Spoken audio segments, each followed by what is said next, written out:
Chers amis de la presse, mesdames et messieurs, les membres du comité stratégique du M5 RFP, mesdames et messieurs, les militants et sympathisants du M5 RFP, peuple du Mali.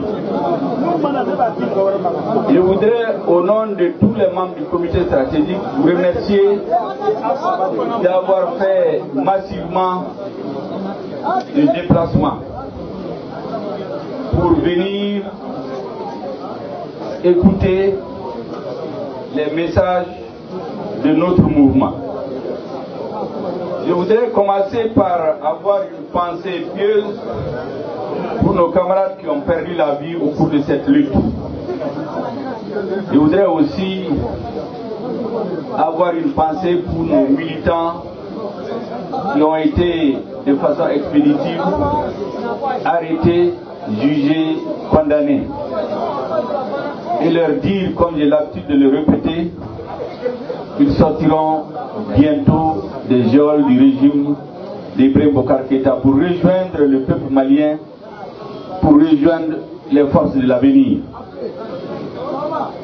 Je voudrais aussi avoir une pensée pour notre président, je vais dire le président Soumaïla Cissé du FSD, membre du M5 RFP, en espérant que dans les tout prochains jours, dans un très proche avenir, il sera avec nous. Nous insistons sur cela parce qu'il y a une frange importante de notre mouvement qui a comme principale préoccupation, il s'agit du FSD et de l'URD, la libération de leur président. Et nous voudrons remercier l'ensemble des responsables du M5 RFP qui ont fait de cette revendication une des leurs. Le M5 RFP a porté depuis le début de ce mouvement la revendication de la libération de Soumaïla Cissé. Nous voudrons les remercier pour cela. Mesdames et messieurs, la position de principe du M5 RFP, vous le savez, elle n'a pas changé.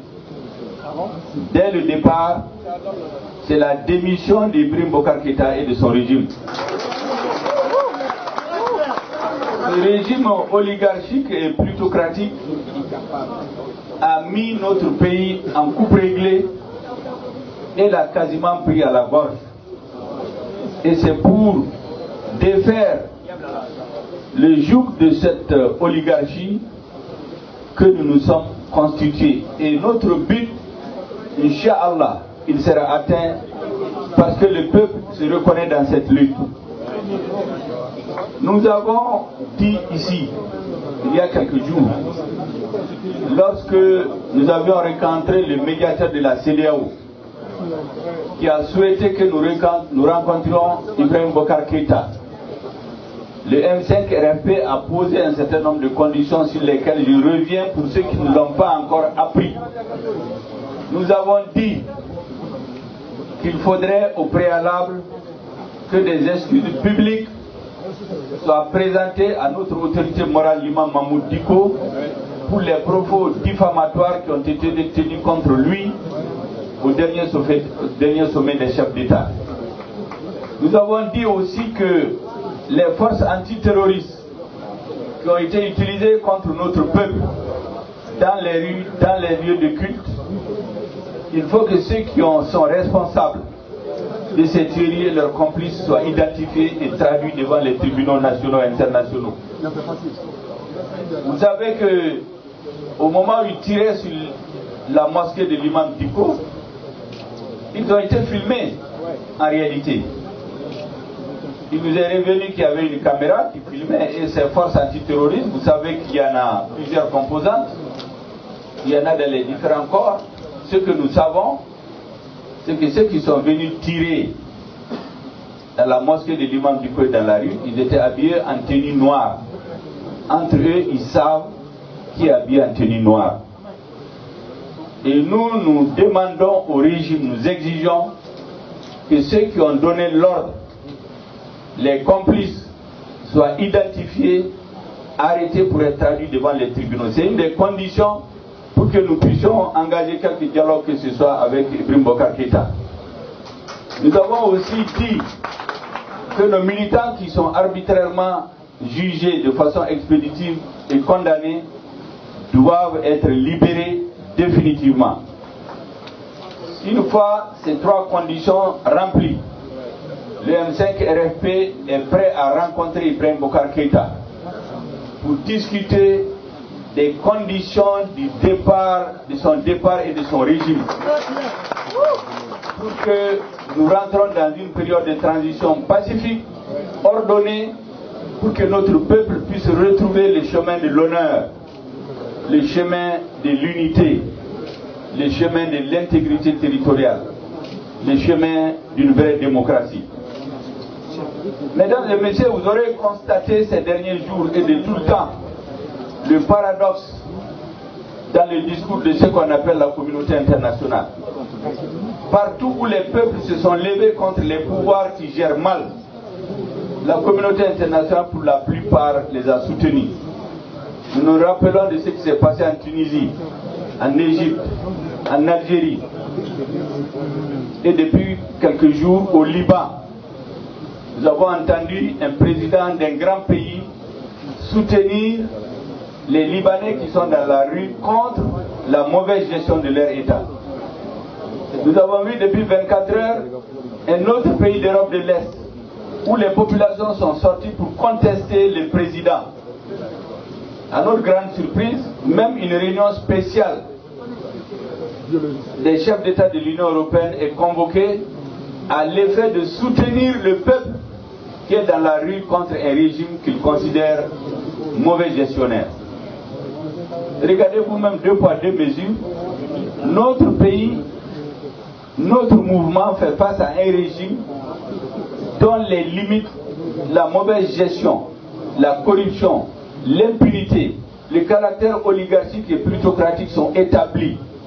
La preuve, c'est qu'à notre dernière rencontre, Goodluck Jonathan, médiateur de la CEDEAO, nous a dit qu'ils ont compris que la crise malienne n'est pas seulement une crise électorale, elle n'est pas seulement une crise de gouvernement, autrement dit une question de gouvernement d'unité nationale, mais que c'est une crise plus profonde, c'est une crise de gouvernance. Il nous l'a dit. Qu'aujourd'hui, l'ensemble de la communauté internationale est informé de la situation du Mali.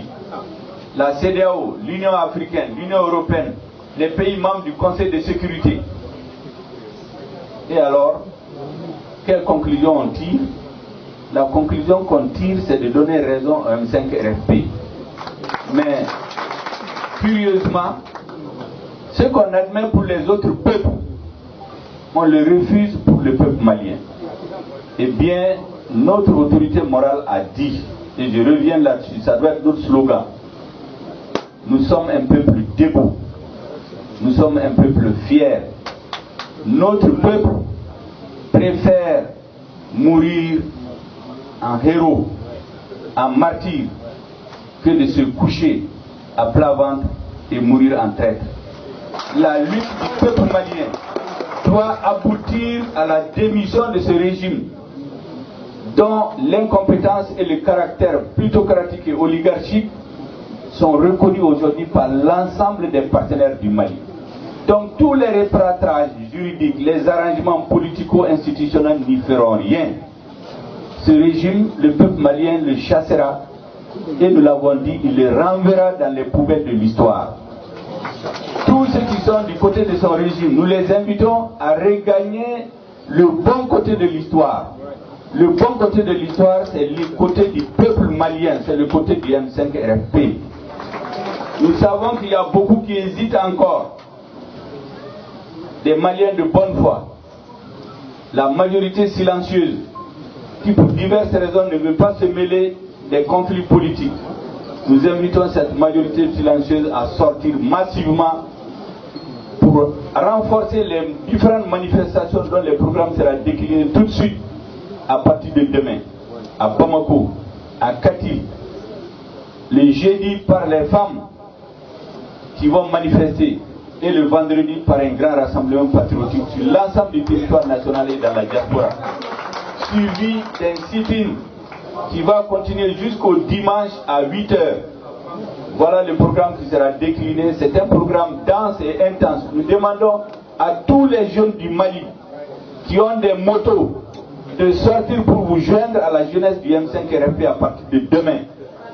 Pour envahir Bamako, que la jeunesse montre encore qu'elle se bat pour reprendre son destin en main. La nuit que nous avons passée le 11 août a montré la détermination de la jeunesse. Cette détermination doit se confirmer tout au courant de la semaine qui vient à partir de demain jusqu'au dimanche à 8 h. Et les femmes, vous savez qu'elles sont réservées, elles viennent dans les manifestations, elles ont décidé de rentrer dans la danse à partir du jeudi. Toutes les femmes des marchés, leurs représentants vont vous parler, vont sortir pour dénoncer ce régime et demander la démission du Ibrahim Boubacar Keïta et de son régime pour que les femmes maliennes, leurs enfants, puissent recouvrer l'espoir. Pour que les femmes qui perdent leur mari, leurs enfants au front, les femmes qui pleurent tous les jours, puissent recouvrer la voie de la dignité, la voie de l'honneur, la voie de la paix. Voilà ce que je voulais vous dire en introduction avant de passer la parole au professeur Ibrahim Kassa pour vous lire notre communiqué. Merci bien.